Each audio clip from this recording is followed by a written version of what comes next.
But every fire panel will have at least one set of contacts. So in my case, we've got, this is an Edwards panel, so we've got, you gotta look up the manual, but we've got trouble. So the first set of contacts are troubles. Troubles are there's something wrong, some sensor got disconnected or something. It's not a fire. And we've got supervisory. So supervisory are sprinkler systems typically, so fire sprinkler, but it's also not a fire. But if somebody tampers with a fire sprinkler device, that automatically triggers a second level of notification, and then third is alarm, which is actually the fire. And then the reset part, this does not go to the monitoring, but this is actually power for the annunciator. So you're gonna run so I've run an alarm wire. Now I did this a lazy way. Well, it's not the lazy way, but it's your alarm panel. You can set up an alarm panel to have different zones, and each zone needs to be supervised.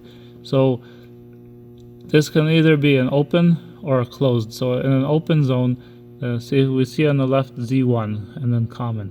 So if the zone is normally open, then when we have an alarm, the contact closes, or the zone could be normally closed, so there's always power flowing through the wires, but when we have a fire, then it opens. So having it closed is better than having it open, and the reason is because then what we do is at the end of the line where we put a resistor. So this thing's always measuring the resistance, and so when the signal closes,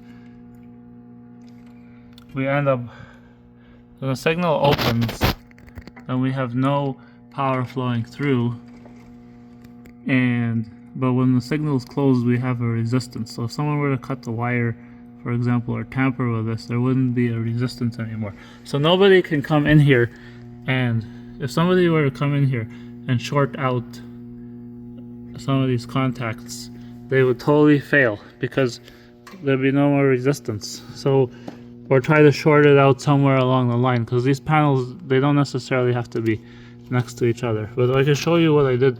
So for the door tamper switch, now what you'll see alarm people do is they will stick. So my alarm tamper is on zone 4, but so now what people will do is they'll splice the resistor onto the wire. So the resistor to zone 4 to the wire and then back to the common, and that's okay. But if you've got spare zones, then you can shove the resistor and the wire into zone 5, for example. So what's actually happening here is this is measuring the circuit between zone 4 to the wire down to the door contact switch and then back up to the common. So if we go here, we can see zone 4 is open. Now if I push my tamper, I'm no longer